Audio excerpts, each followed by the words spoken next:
What's up, everybody? Laura Sanko here, joined by Dean Thomas of Deepwater's fame. That Dean Thomas, ladies and gents. You can see him on Paramount Plus on Deepwater's podcast, which is doing quite well, by the way. Dean, how are you? I'm doing good. How are you? I am well, thank you. And thank you for giving my show a plug. Thank you. Always. Also, that was part of the deal in getting to keep you. You know what? Like they wouldn't really say anything anyway. Well, They love you. They love you. We're gonna keep our word. You look like you're camping in a green tent. Yeah, sort of.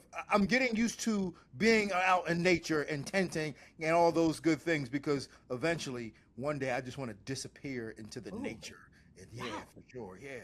I know that sounds like odd because I can't even stick my hand up your cow's, to see if it's pregnant. Yeah. So I know that feels a little like I couldn't do it, but trust me, I'm going to be able to do it, Laura. Okay, I believe in you. I think you can do anything you want to put your mind to. But that's all. Yeah. That should be a whole other podcast for sure. Yeah. Dean goes camping. Dean, the Mac is back. The Mac is back, baby. The Mac is back. And I got to tell you, from my perspective, I know a lot of people have a lot of things to say, but I just feel like MMA is better, the sport is better, UFC is better when Conor McGregor is back. That's my personal opinion. Oh my gosh, you're doing this already. What's your take on this? Are you excited for this fight with Max Holloway? No, I'm very excited for the fight. I just don't know if it's better with him back. It's yet to be seen. It's yet to be seen whether it's better with him back. I'm not 100% positive that the sport of MMA is better with him back. We say it's better with him back, but he hasn't been around for a long time, and MMA has been glorious. Think about the run that we just had. Think about the run we just had, all the way from Strickland and Chimaev all the way to now. And in between that time, we had the White House. We had Figgy and Song Yadong. We have Bilal and Gabriel Bonfim. We just had Fazeev and Manuel Torres, Horiguchi, Manel Kape. We had this amazing run. None of it had anything to do with Conor. Add Conor in, that's a cherry on top. I'm not saying that, but I'm just saying I think MMA has been doing just good without him. I agree. I agree with that. I'm just saying it's better, even better. Let's put it that way. It's even better when he's back, because the fact is that Conor McGregor draws eyeballs. He's been on late night talk shows. He gets media attention that we don't normally get, and I feel like that's good for our sport. Well, I apologize for my ignorance. It's more of my ignorance than anything, because I don't follow media, so I don't know the type of attention that we're getting out of it. So I don't follow that stuff. So if he's doing all this extra stuff and putting more eyeballs on the UFC, then you're right. But for me, I don't follow it. All I follow is the game. So I don't know. I did hear he was on Kimmel or something, or not. Yeah, Kimmel or somebody, or I'm probably Fallon or one of them guys, one of the Jimmys. Yeah, one of the Jimmys. He was on one of the Jimmys. So that's always a good thing. But also too, it's going to depend on how he looks too. Because if he looks terrible, is that better for MMA if he looks bad? No, but at least we got one good lead up. Better than nothing. I'm going to tell you this though. So today, me and Rashad Evans we ranked Conor McGregor's best mic moments. Yeah. And I will say this, his mic moments will never be done again. Like his mic moments are if we can get some of those during fight week, then I don't care. Let's bring them back. If we can get some of his mic moments, because his mic moments are amazing. They're the best in the game. In terms of this matchup, though, talk to me about this matchup before we get into the weeds of it and all that stuff. Just your general level of excitement for Conor facing Max in his return. Well, I'm really excited about it because I have so many questions that need to be answered. And all those questions come down to, and we'll never know because we don't get to see Conor training. No one that I know trains with him. So we'll never get to know this. All we can go off of is what he has done before in the past. And that's still a small sample size at 170, because I think that is an important factor in this fight.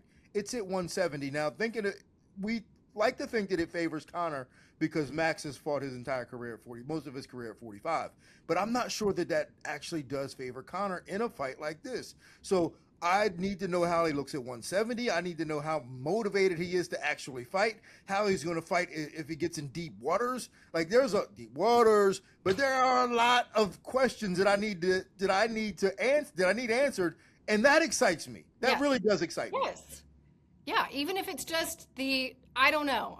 Jury's out, but I'm going to watch because I want to know what the jury decides, right? Like that's a version of excitement. And I'm with you there. There's a lot of questions that I need answered as well. But I actually, at first when it was Max, I think I had gotten so excited about the Chandler fight and we'd gotten so close. And then when it didn't happen, when they said it was Max, it was kind of like, Max, but then as it's gotten closer, and I've reminded myself, obviously their first fight, which of course was 13 years ago, it barely counts, but I don't know. I like this matchup. I'm fascinated by it, and there are going to be a lot of questions answered.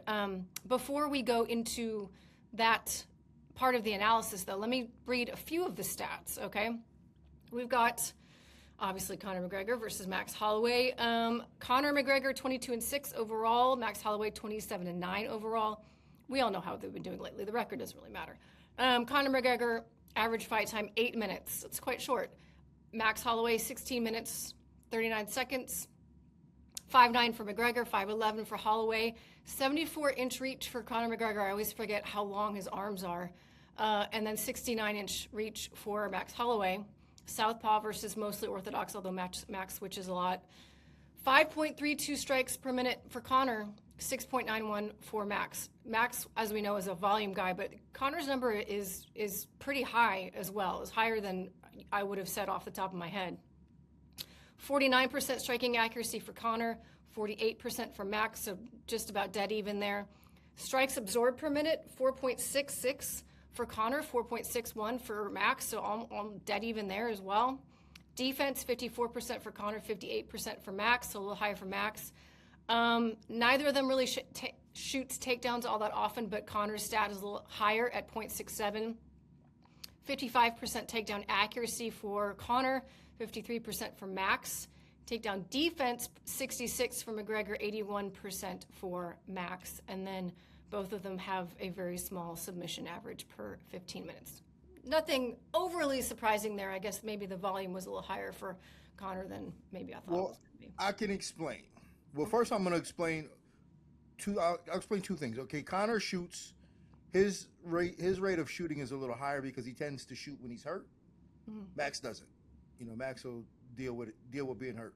Conor will get hit. If he gets hurt, he's going to shoot, so that kind of raises up his number a little bit. But then also you got to factor in the fight time that you said about Conor's 8 minutes. So he doesn't fight that long. And when he smells the blood, he pours it on. Mm. So I think that raises his number up a little bit higher because he's not a volume puncher, like per se, but when he hurts you, he'll throw 20 more after he's got you hurt. So I think that, and within a short amount of time, I think that raises his number up a lot higher. Yeah. He does have some really nice combinations when he gets going. I was reminded of that when I was watching back some of his film. I mean, this is probably the question, right?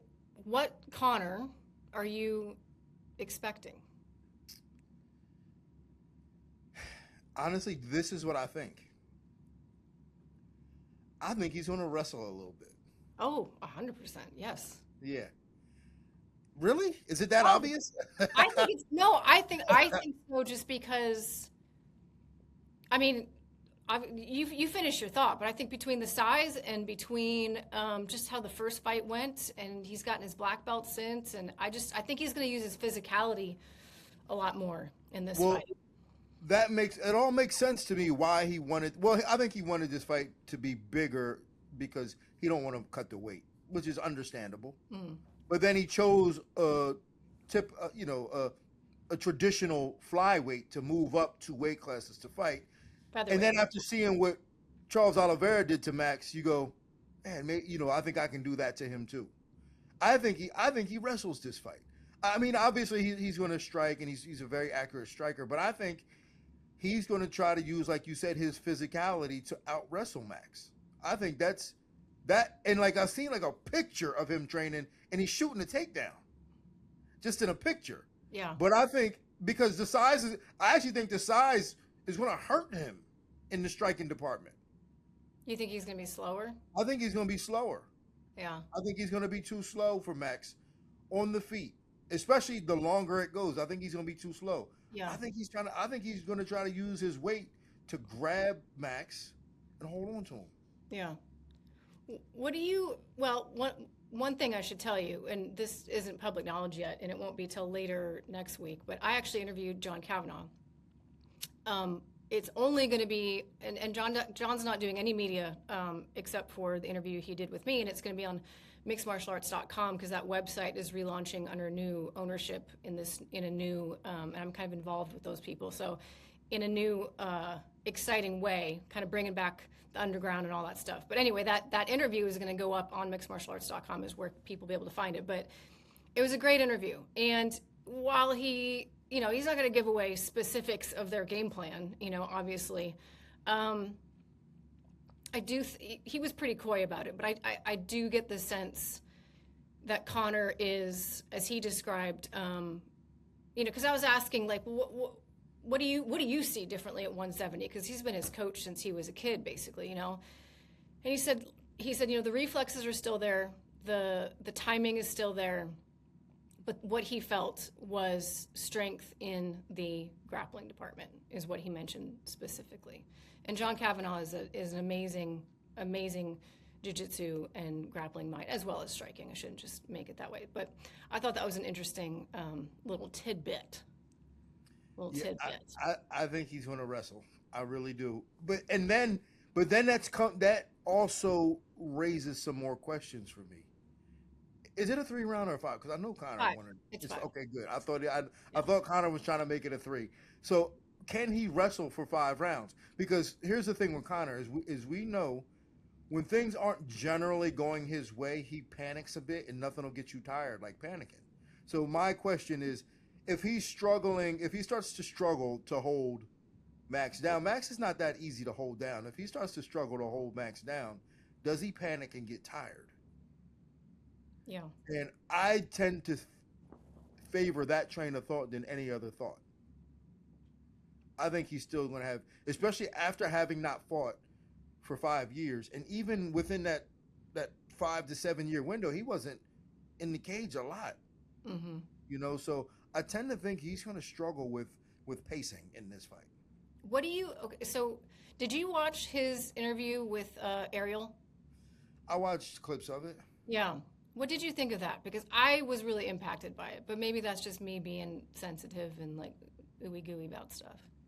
Well, I'm trying to be as optimistic as I possibly can. Yeah.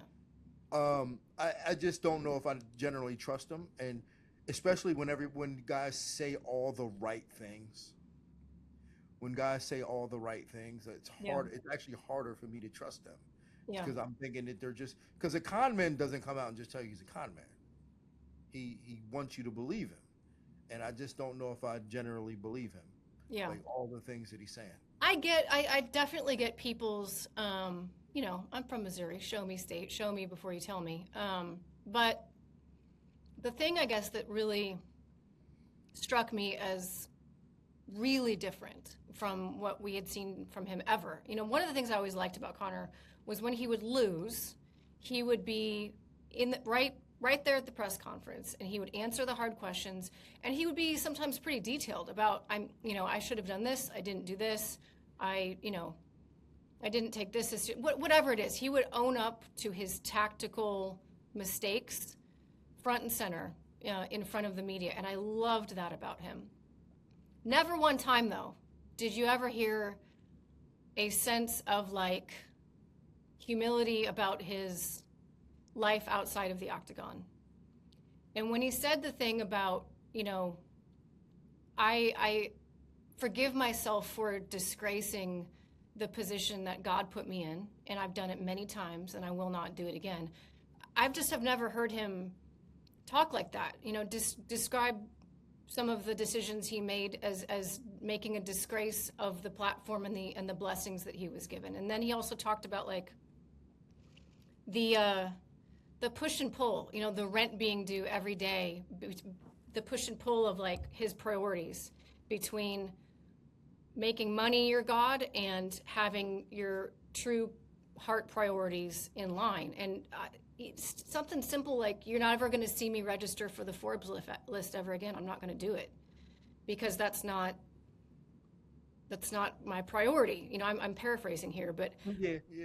that's new, you know? Like, it doesn't mean he's going to sell all his cars and live out of a cottage, but like, I just have never heard him be critical of himself. I've heard him be critical of his fighting, but never of himself. And that to me is like a pretty big indication of a man that's refocused. John Kavanaugh told me he moved into the gym, like was sleeping at the gym. So I mean, yeah, I mean that says a lot, and I want to believe it. Again, I want to, but you know, in the last 5 years, I mean, he's, and again, like I don't want to hold it over his head. Yeah. But I've been around addicts before, and you know, when the time comes, addicts will tell you anything. Yeah. They'll tell you exactly what you want to hear. Yeah. You know what I'm saying? Let me borrow $20. I promise you, I'm gonna pay you back. I need this for the rent. You know what I'm saying? So, and then again, I'm that's an extreme. You know, and I'm not making an accusation. I'm just saying that I want to believe Conor, but after the last 5 years, he's given me nothing. He's given us nothing to believe that he's going to come back, except for these last couple of weeks. Yeah. So I hope it turns out right. I hope it does. I'm an optimist. I'm a believer. I think, I mean, he talked about it, so I'm not revealing anything, but the Ibogaine treatment that he did, and I think that was really life-changing for him. What is that? Is that like some ayahuasca type of? It's similar. It's not entirely dissimilar. I'm no expert on it, but it's an incredible treatment for addicts and PTSD as well, as I understand it. Yeah, like highly successful in. I want to say, is it not the one that RFK was speaking in DC about in terms of like, Rogan was trying to get that approved, right? Yeah, it's highly effective in breaking cycles of addiction. But anyway, I'm a believer. You're holding out. Totally understand. Yeah, I'm gonna hold out. I'm gonna hold out till I see. I'm gonna hold out for a little bit. Even if he wins the fight, I'm still gonna hold out. I'm gonna hold out my official, concrete thought, judgment about Conor McGregor until about a month after the fight, because let's see how he celebrates. If he wins, let's see how he celebrates. If he loses, let's see how he handles that. Like, there's a lot. Again, there's so many questions, and I almost feel bad about like judging him on this, because that's not really in my nature. But it's part of the job, right? It's part of the job to analyze and give the people the truth. Do you think that his aura will be the same come fight night? Because he definitely was a guy. You don't think so? No. I think he's going to try to get it. I think he's going to try. And this is an interesting thing for me, because I had some, you know, my algorithm's all crazy, but I had some some pop up on my Instagram of how people of Ireland have turned their back on Conor. Interesting. And that is new. Because when Conor was fighting, I remember Madison Square Garden, Vegas, they had planes exclusive from Dublin to Vegas, Dublin to New York, bringing people to watch Conor fight. I don't know if that's going to be the same, but I will say that the American Irish people will still back Conor. They're still going to back Conor. So that's going to be the same. But I think that the people of Ireland, it'll be interesting to see if he can still get that type of support from his countrymen.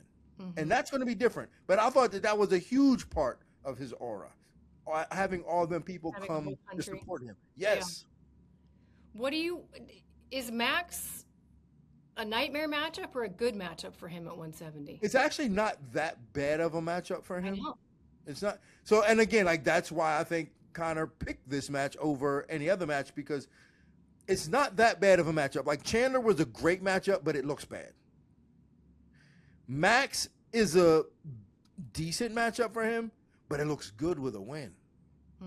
It'll look good with a win. But Max is not notoriously a big puncher, so like that helps. He's obviously perhaps could be a little smaller. That helps. So it's a solid matchup for Conor. Do you? I mean, because everyone, I put these things up on my Instagram. I got a lot of people backing Max. A lot of people backing Max. And I get it, but I also think that maybe some of the things. And see, now I'm hesitating because I'm starting to sound like I just want Conor to win, which isn't the case. I love Max Holloway.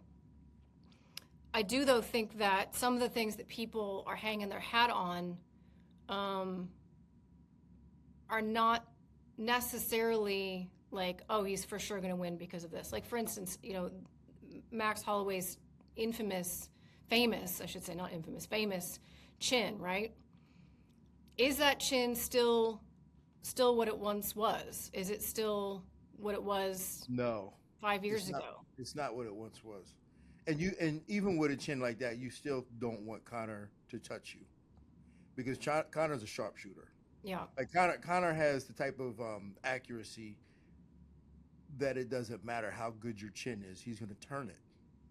So you can't let that.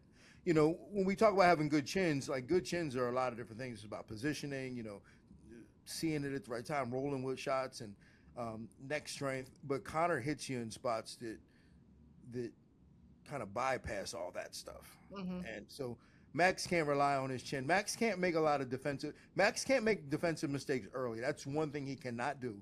Max cannot allow, and Max has this is another reason why this is a good matchup for Conor, because Max has a tendency to, when he gets hit, to fire back as opposed to just defending himself. He likes to fire back. And that's going to that would get him in trouble with a guy like Conor, because Conor's, his vision is too good, his reflexes are too good, and his precision is too strong. So if he clips Max might not come out of it. So Max can't make a mistake early defensively. Yeah. I think the leg kick battle is going to be an interesting aspect to this fight for obvious reasons, not just because of the injury to Conor, but because it was something that Conor was. It wasn't just a freak injury. I mean, you go to the Poirier fight before that, Justin Poirier, by and large, got that TKO because he had destroyed the leg of Conor McGregor, leading up to it. And it's something that he had problems with in other fights as well, partly because of his stance. But also Max Holloway has struggled with leg kicks in the past, and to some degree throughout all of his fights. And it's something that Conor does very effectively. This is one question I don't know how to answer, because if you talk to Chris Weidman, kicking, again, after an injury like that is kicking in a fight's different than kicking in a gym. And I'm really interested to see if Conor mentally is okay throwing that. You talked to Chris about that too, didn't you? Yeah. We talk about it all the time. And Chris was like, no, I couldn't throw a kick the same. He couldn't throw it the same. It terrified him to throw hard leg kicks or to receive hard leg kicks. This is one thing that I will accept with Conor, is that he's mentally strong enough to be in the moment, to believe in his skill set. Mm-hmm. So when you talk about like this truth of Conor, he might really believe it at the time. Like he might throw out firing leg kicks and really believe that nothing's going to happen. Like I think he's that mentally strong and proves himself, like in his head, that he's that mentally strong to go out and do it. So I'm not sure that the leg kicks are really going to bother him like that. Is your garage opening right now? Yeah. Don't worry about that. He's Leave that in the video, Jake. really, you know what I'm saying? Like some people, man, they ain't got no respect. Who's coming over, Dean? You know what I'm saying? They got no respect, man. They ain't gonna come in. They gonna be on the camera like, yo, what's up? What's up? I feel like Conor's the type of guy who is who knows he has to master that part of his mind. And I almost feel like that's part of the reason why he constantly refers to my titanium leg, you know? Yes, that's my point. Like, he's going to believe that his leg is titanium. Yes. And I mean, medically, they do say that once you have a rod put in like that, like it really can't break again. Something else could break, but like that's not going to break. So yeah, if he's, I just think it's interesting that he refers to that because that tells me that he's like almost believes that it's stronger than ever. You know, he's going to kick with no fear. I do believe that, but here's my thing though. So, but in the back of their head, they still always have what it was, the fear, the doubt. Yeah. It's still always back there. And this is one thing that I do know about Conor is that when he's out of his, wushu spirituality, I believe everything about myself. When that's gone, it's gone.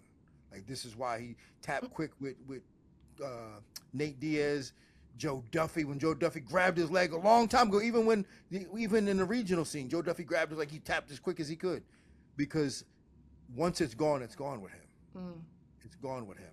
So Max has to take it there. Just snatch it. Max has to snatch that. Yeah. Max has to take it there. Max has to get Conor to doubt himself. How's he do that? I think the volume. And that's if there's anything that I'm saying favors Max, two things that are going to favor Max. So when Max fought Arnold Allen, he fought the majority of that fight as a southpaw. Yeah. He doesn't do well with the left hand as a southpaw. He just can't see it coming as well as he can on the right side. So I think he should not fight Conor McGregor as a southpaw. He can't afford to make that mistake. He's got to fight him as an orthodox fighter. But when Max fights as an orthodox fighter, his shorter arms helps him a lot because he's fast. That right hand goes right down the middle really fast. As long as he can beat Conor in the foot battle and get that right hand off, he's going to touch Conor a lot with that right hand. And if he can touch Conor a lot with that right hand, it's going to break Conor. So, like Conor, you said 74-inch reach. Max is a 69-inch reach. But I think down the pipe, if Max can win the foot battle, his right hand is going to be a little bit more effective than Conor's left hand, especially at the weight class. So, and if he can touch Conor with that right hand a few times, Conor's going to get frustrated, and then he's going to have to try to wrestle. And if he wrestles and Max gets back up, it's going to break him. And then we're going to see that him stumbling around like he did against Floyd Mayweather. Yeah, I mean, cardio has never been something that you would say is like Conor's number one attribute, right? It's probably been one of his weaknesses, to be honest. I shouldn't say that. He has fought hard in later rounds, but he is a guy who puts a lot of energy into the earlier rounds because of the belief in his power. Do you feel like if this fight goes past the second round, his chances dwindle? Yeah. I think his chances dwindled. Because Max is not going to slow down. Max's volume actually goes up. Yeah. The only way Conor wins after the second is if he wins the first, and then he wins the second by a larger margin than the first. If he can do that, he could potentially even finish Max. If he doesn't win the first and they get into the second and he doesn't win the second, he's going to lose the fight. Yeah. So those first two rounds are important, especially for Max. Max can't let Conor gain any confidence in those first two rounds. What do you think Max looks like at 170? Is it possible that, because everybody keeps saying, it's such a disadvantage for him because he's going to be, smaller, and that could be true. I don't think so. I think he's going to look great. Yeah. So the only thing, because what people don't realize is like Max probably walks around in the 80s anyway. Easily. Yeah, in the 80s, probably touching 90s at times, eating pineapple and Spam. I think he goes out there. The only difference now, like people go, he's got to put on muscle. No, he just don't have to cut as much weight, which is better for him. He's just not going to have to cut any weight. He's going to do workouts, fix his diet a little bit, weigh in healthy. 3, 4, 5 pounds, but weigh in really healthy. Hand speed still on point. Foot speed still on point. And maybe if there is, and I'm not saying there is, if there is any diminishment in the chin, that hydration helps gonna you be so much. it's gonna be better for him. So I don't think the weight issue for Max is gonna be that big of a deal. One thing that might play in the factor too is, I was going back and watching Conor's fights, and Conor fights shorter guys better than he does taller guys. He just doesn't fight guys his height the same, or especially even if they're taller. He doesn't punch up well. So Max can take advantage of that. Like, as long as Conor's not punching down, like Conor gets a lot of his leverage punching down. Yep. Max is a little taller, and I think that's why Conor struggled with Nate Diaz the first time. He just had a hard time punching up. Long, lanky, yeah. Yeah. Also at 170. I just completely lost my train of thought. I had a great thought, and then it just went by. Just went bye. Yeah, I do that a lot. Normally when I'm on air, like live on TV, like It's the best. It's the best. It's happened to me. Yeah. What was I going to say? I guess how do you anticipate this fight playing out? Well, who do you have winning first? I think Max is going to win. Okay. I see a lot more ways in which Max is going to win. I kind of don't think that Max is like what, a 4-1 favorite right now? Big favorite, yeah. Yeah, I kind of think that's a little unfair to Conor. I think Conor has a much better chance of beating Max than Justin had to beat Neely, and we saw what happened in that fight. I think Conor can win this fight for sure, but I see Max winning it more ways than Conor can. And I see Max just, Max is an absolute dog, especially, after his last fight, he didn't have the performance that he wanted. I can see him coming out this time, trying to get a bit of personal retribution for himself. That was my question. Can Conor do something similar to what Charles did? I don't think so. No. Like, think about this. When we look at what Charles did to Max, that wasn't a testament of how bad Max is or like any deficiency in Max. That's just how good Charles is at doing that to people. Yeah. I mean, he did that to Gamrot. Like, he handled Gamrot. You know what I'm saying? So Max is Max or Charles is really good at doing that. I can't see Conor being on that level to be able to do that to Max for that long, at least. Anyway, like, he might get a round or two where he gets him down and hangs on to some positions, but I can't see a world in which Conor gets him down and is able to stay on him and Conor's really good. He's really smart, and he might have a round or two like that where he's doing that to Max. But I think Conor will fade the longer that type of fight goes. I think Conor's going to feel more at home if he's pot-shotting Max, punching him around, pot-shotting him around the cage. He can win a fight like that in the later rounds, but I can't see him outworking him in the wrestling department and then in these crazy scrambles and chaotic striking battles. I don't think he wins a fight like that. So you think Conor will try to wrestle early, but it will not be as dominant as he would hope? I think he's going to try to knock Max out early, hit him with a big shot. And this is what if I was him, this is what I would do. Like, his best chance of winning this fight is to knock Max out. I think he tries to knock Max out early so it doesn't go late. And in the process, in the later parts of the rounds, wrestle him and control him. And then that's where he can now fake takedowns and come back with strikes and kicks and so on and so forth. Yeah, have that be effective. Yeah. Okay. I can see it. That's how he wins this fight. But he wins this fight by either knocking Max out early or hurting him so bad early that he can knock him out later. Do you think Max can finish him? Absolutely. Yeah. I think Max does finish him. Do you? Yeah. How do you see it playing out then? Does it look like a Gaethje? No. It won't look like that. I think his foot speed, but he has to win the foot battle first. And Conor's really good at understanding range and distance and not allowing guys to win that foot battle. But I think that he's been out for so long that he's going to get a little lost and so on and so forth. But I think once Max figures out the foot battle and the range and the distance and all that stuff, and he starts finding his zone and his head movement starts working, like when Max's head movement starts working, I mean, he's very difficult to hit. I think once that happens, I think he just starts touching Conor up. Conor gets frustrated, starts making mistakes, starts making faces, and then he's just going to get put away. And then whoever's reffing. Probably not Herb Dean, but whoever's reffing. Whoever's reffing is going to have to jump in and stop it. Yeah. All right, there you have it. The prediction from Dean Thomas. Before And to be fair, that wasn't a shot at Herb Dean. I love all the referees. I love them. It's not a shot at Herb Dean. Totally understand. He's just in the hot water right now, but that's all right. Okay. Should have said this off the top, but I didn't. Please like, please subscribe, and we're gonna get to your fan questions now. All right. I put out the call on Instagram, and I picked a few out. Sorry if I didn't pick yours. Keep them coming. At some point, we'll get to you. I've got ryxn.lall. Who shoots the first takedown, if any? I think we could have already answered this. Conor. No, I don't think Max shoots a takedown at all. I agree. Nate Craig. If Conor wins this fight, do you think he will go after a 170-pound BMF belt?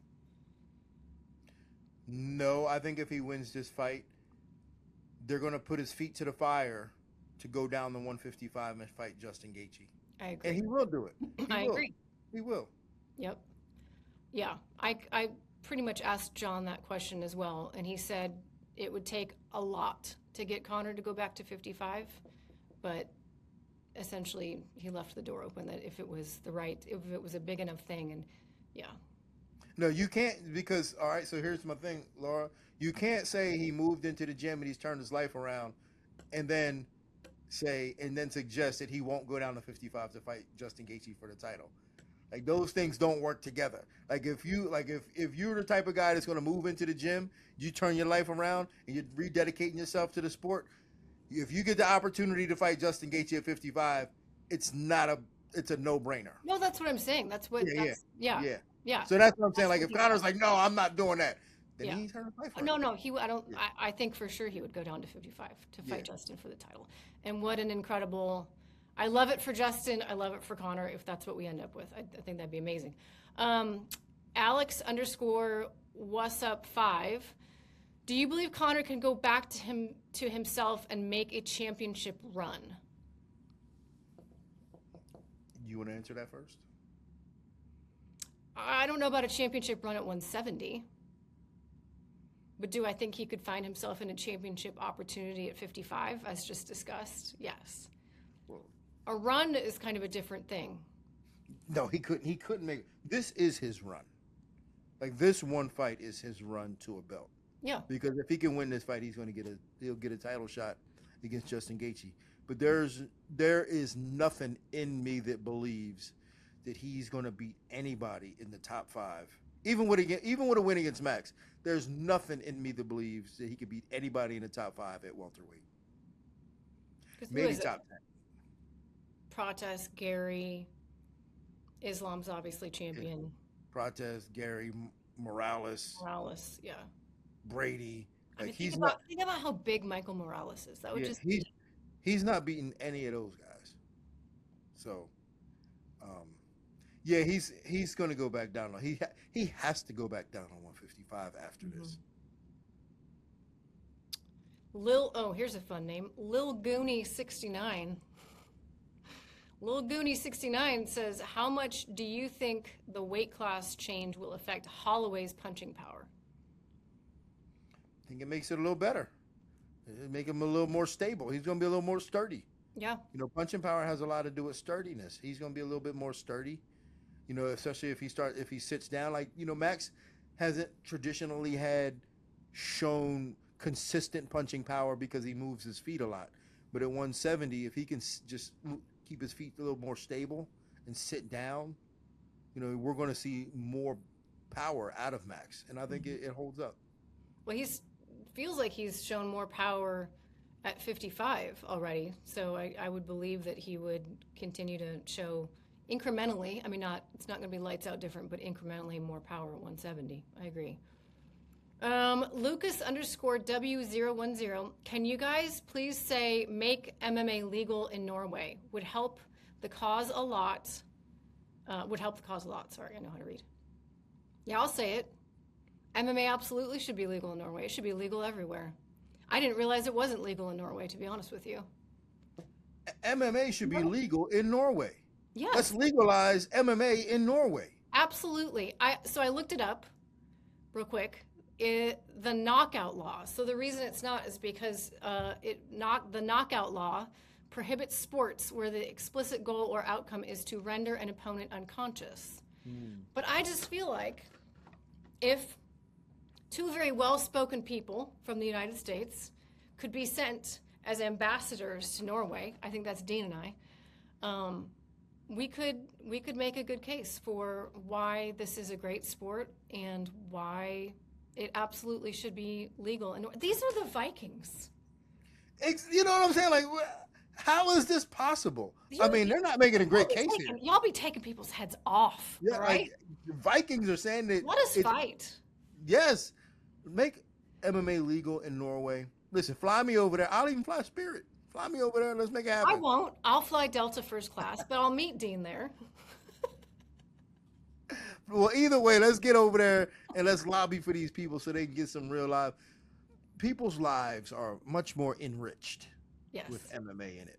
Yeah, and it sounds like boxing as well. So yes, let's do it. Let's go to Norway, Dean. I'm in. All right. Well, there you have it, our main event breakdown. We appreciate you guys taking time. We appreciate Dean's time as always. And check it out on the channel. We will, of course, have a full breakdown of the co-main event as well between Benoit Saint-Denis and Paddy Pimblett. And we will see you guys in Las Vegas.